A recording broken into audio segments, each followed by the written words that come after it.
ಇಲ್ಲ ಅವಳನ್ನ ಬ್ಯಾಕ್ ಅವಳನ್ನ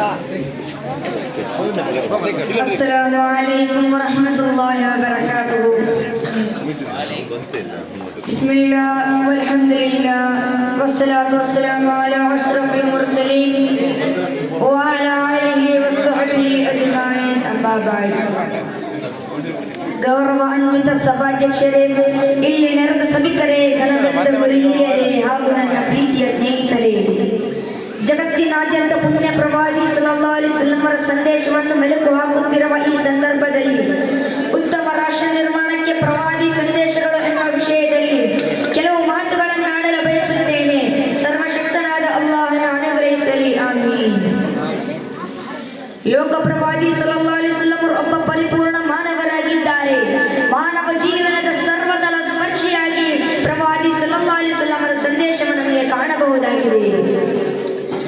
ವಿಶ್ವದ ಮಹೋನ್ನತರೆಂದು ಸಾರುವ ಗಾಂಧೀಜಿ, ನೆಲ್ಸನ್ ಮಂಡೇಲರಂತವರು ಕೆಲವು ಸೀಮಿತ ರಂಗಗಳಲ್ಲಿ ಮಾತ್ರ ಪ್ರಭಾವಿತರಾಗಿದ್ದಾರೆ. ಅದೆಲ್ಲಕ್ಕಿಂತಲೂ ಭಿನ್ನವಾಗಿ ಪ್ರವಾದಿ ಸಲ್ಲಲ್ಲಾಹು ಅಲೈಹಿ ವಸಲ್ಲಂ ಸಂದೇಶವು ಸದೃಢ ರಾಷ್ಟ್ರ ನಿರ್ಮಾಣಕ್ಕೆ ವ್ಯತ್ಯಸ್ತವಾದ ಹಲವಾರು ಸಿದ್ಧಾಂತಗಳನ್ನು ಹಿಂಬಾಲಿಸಿ ಸೋಲೊಪ್ಪಿದ ವಿಶ್ವ ರಾಷ್ಟ್ರಗಳಿಗೆ ಆ ಪ್ರವಾದಿ ಸಲ್ಲಲ್ಲಾಹು ಅಲೈಹಿ ವಸಲ್ಲಂ ಸಂದೇಶವು ದಾರಿದೀಪವಾಗಿದೆ.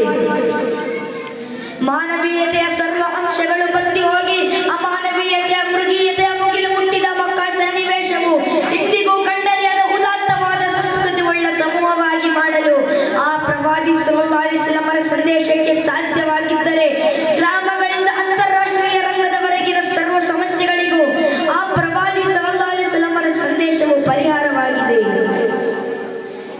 ಈ ಆಧುನಿಕ ಭಾರತದ ರಾಷ್ಟ್ರೀಯತೆಯನ್ನು ಅವಲೋಕಿಸುವಾಗ ಹಲವಾರು ಸಮಸ್ಯೆಗಳು ಭಾರತವನ್ನು ಕುಕ್ಕಿ ತಿನ್ನುತ್ತಿರುವುದು ಕಾಣಬಹುದಾಗಿದೆ. ಆದರೆ ನಮ್ಮ ಭಾರತದ ರಾಷ್ಟ್ರೀಯತೆಗೆ ಪೂರಕವಾಗಿ ಸಾವಿರಾರು ಸೂತ್ರಗಳು ಪ್ರವಾದಿ ಸಲ್ಲಲ್ಲಾಹು ಅಲೈಹಿ ವಸಲ್ಲಂ ಸಂದೇಶಗಳಲ್ಲಿ ಅಡಗಿದೆ. ಪ್ರೀತಿಯ ಸಹೋದರರೇ, ಆಧುನಿಕ ಭಾರತದ ಮುಖ್ಯ ಸಮಸ್ಯೆ ಎಂದರೆ ಭ್ರಷ್ಟಾಚಾರ. ಗ್ರಾಮ ಕಚೇರಿ ಗುಮಾಸ್ತನಿಂದ ಹಿಡಿದು ಪರಮೋನ್ನತ ನ್ಯಾಯಾಂಗದ ಪರಮೋಚ್ಚ ನ್ಯಾಯಾಧೀಶರವರೆಗೂ ಭ್ರಷ್ಟತೆಯ ಕರಾಳ ಹಸ್ತವಿರುವುದು ಕಂಡಿದೆ. ಖಲೀಫಾ ಉಮರ್ ರಲಿಯಲ್ಲಾಹು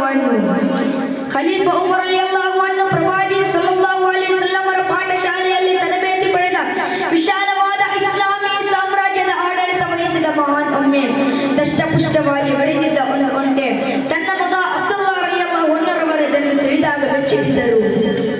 ಬಡವನಾದ ನಿನ್ನ ಒಂಟೆ ಇಷ್ಟೊಂದು ದಷ್ಟಪುಷ್ಟವಾಗಿ ಬೆಳೆಯಲು ನೀನು ಕೊಟ್ಟ ಆಹಾರವಾದರೂ ಏನು ಎಂದು ಮಗನಲ್ಲಿ ವಿಚಾರಿಸಿದಾಗ, ಹಾಗೇನಿಲ್ಲ, ಖಲೀಫರ ಮಗನ ಹೊಟ್ಟೆ ಎಂದು ತಿಳಿದು ಜನರೆಲ್ಲ ಆಹಾರ ಹಾಕುತ್ತಾರೆ ಎಂದು ಮರುತ್ತರಿಸಿದರು.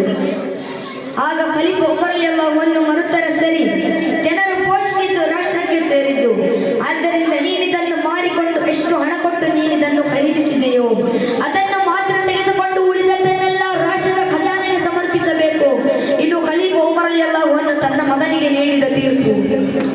ಅವರ ಉತ್ತಮವಾದ ರಾಷ್ಟ್ರ ನಿರ್ಮಾಣ ಪದ್ಧತಿಯನ್ನು ಕಂಡು ಜಗತ್ತೇ ಬೆರಗಾಯಿತು. ಬಡ್ಡಿ ರಹಿತ ಆರ್ಥಿಕ ಪದ್ಧತಿಯನ್ನು ಜಾರಿಗೊಳಿಸಿದಾಗ ಜನರಲ್ಲಿ ಸಮಾಧಾನ ಅಂತರಿಕ್ಷ ಉಂಟಾಯಿತು. ಉಮರ್ ಅಲ್ ಫಾರೂಕ್ ರಲಿಯಲ್ಲಾಹು ಅನ್ಹುರವರ ಕಾಲದಲ್ಲಿ ಒಬ್ಬ ಸಾಲಗಾರ ಕೂಡ ಕಾಣಲು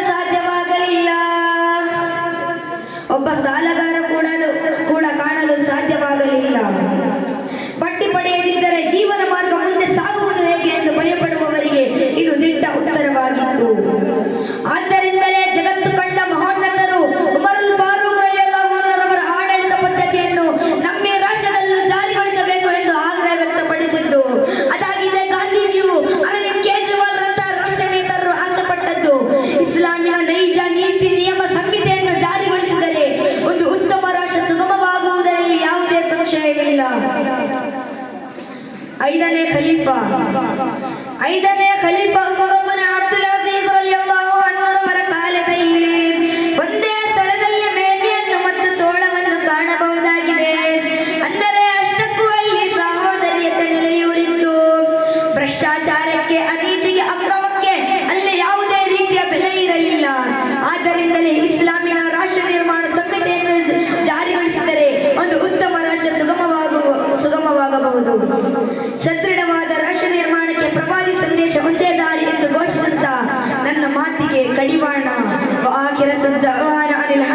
لله رب العالمين. السلام عليكم ورحمة الله وبركاته. ಅದಾದ ಮೇಲೆ ಗ್ರೂಪ್ಸ್